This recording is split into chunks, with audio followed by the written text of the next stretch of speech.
November 18, 1928. Bright Angel Creek, Grand Canyon. River mile 226. A boat is drifting.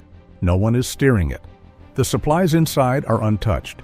Food still packed, equipment still coiled, everything exactly where Glenn and Bessie Hyde left it when they launched 3 weeks earlier. The boat shouldn't have been there. Glenn and Bessie are gone. Nobody has ever explained what happened to them. The Grand Canyon stretches 277 miles across northern Arizona and drops more than a mile into the earth. From the rim, it looks peaceful. That is the first problem. Paved parking lots, visitor centers, shuttle buses, families with coffee cups. Everything at the top quietly tells the brain that this place has been managed into safety. But accessibility is not the same as safety. The canyon simply sits there exactly as it always has, while 6 million people arrive every year and make assumptions it has never agreed to. Temperatures at the bottom run 20 degrees hotter than the rim. Flash floods can arrive from storms many miles away with no warning at the surface. Trails that look short from above translate to the equivalent of descending and climbing a 400-story building in full desert conditions. The canyon never announces when conditions stop being survivable. But Glenn and Bessie weren't the first people to underestimate this place, and they wouldn't be the last.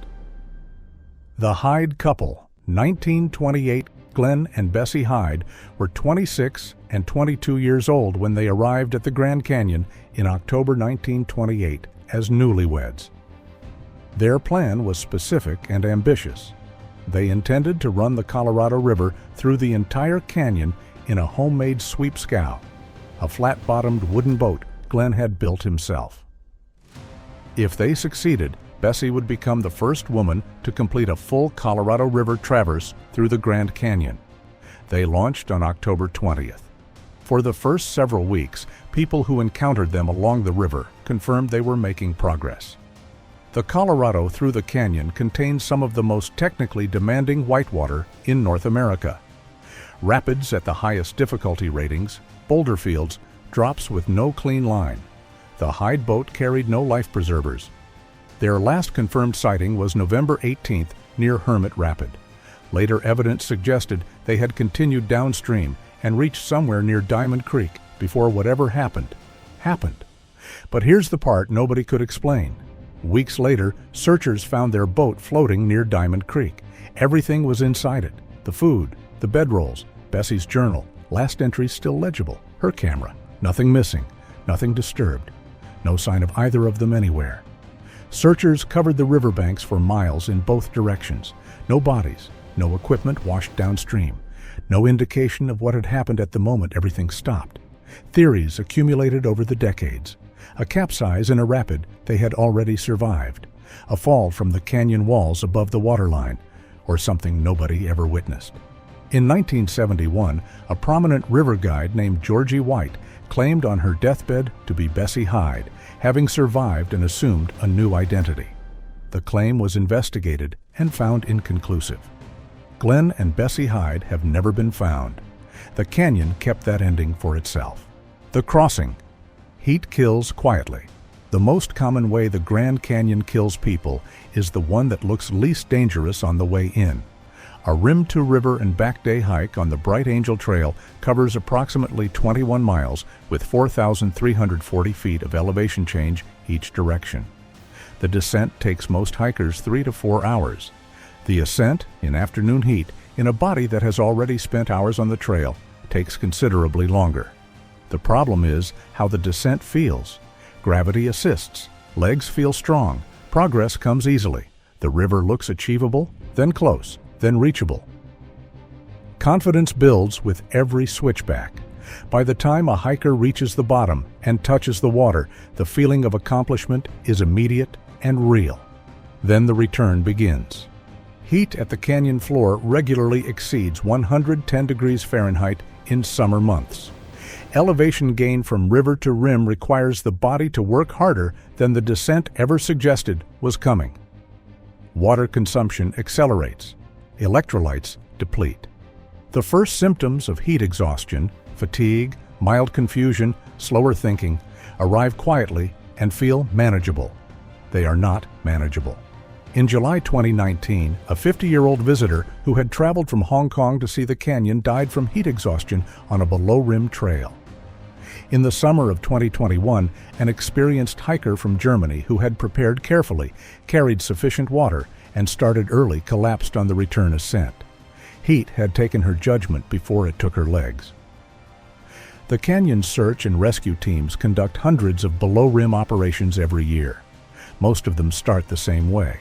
Someone went down feeling strong and discovered too late that their body had already started losing the argument. The 1997 Antelope Canyon flood. This next story didn't happen inside Grand Canyon National Park, but it shows exactly how canyon environments behave and why clear skies mean nothing. On August 12, 1997, 11 tourists were hiking through Lower Antelope Canyon, a narrow slot canyon on Navajo Nation land near Page, Arizona. The passage, in places barely 3 feet wide, was dry underfoot. The sky above the entrance was clear. 11 miles away, a thunderstorm was dropping 2 inches of rain per hour onto the Navajo Mountain watershed. The water had nowhere to go except into the drainage systems feeding the canyons below. The group heard it before they saw it. A sound like a freight train moving through stone. Within minutes, a wall of water and debris swept through the canyon. There was no high ground, no exit above the water line. 11 people entered that canyon. 1 survived. Tour guide Carl Tafoya grabbed a ladder bolted to the canyon wall and pulled himself above the floodwater as it rose. He held on for hours until the water receded enough to move. The other 10 were never found alive. At the time, warning systems and flood detection were far more limited. The ground had been dry when they entered. Dry ground and clear skies had meant nothing at all. Aron Ralston, 2003. In May 2003, a 27-year-old mountaineer named Aron Ralston entered Blue John Canyon in Utah alone. An 800-pound boulder shifted. It pinned his right arm against the canyon wall. He was there for 127 hours. On the 6th day, Ralston broke the bones in his forearm and used a dull multi-tool to amputate his own arm below the elbow. He then rappelled 65 feet down a canyon wall and hiked several miles to reach help. He survived. Not the Grand Canyon, but the same lesson harsh landscapes teach every season. Isolation turns small decisions into survival decisions. Ralston had told no one where he was going. That single decision nearly killed him. The danger was never hidden. People just mistook access for safety. More visitors never changed what this place is.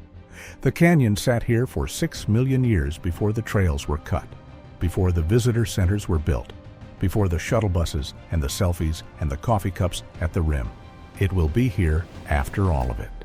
In 1928, the last legible entry in Bessie Hyde's journal described the river ahead of them. Whatever happened after that, the canyon decided not to share.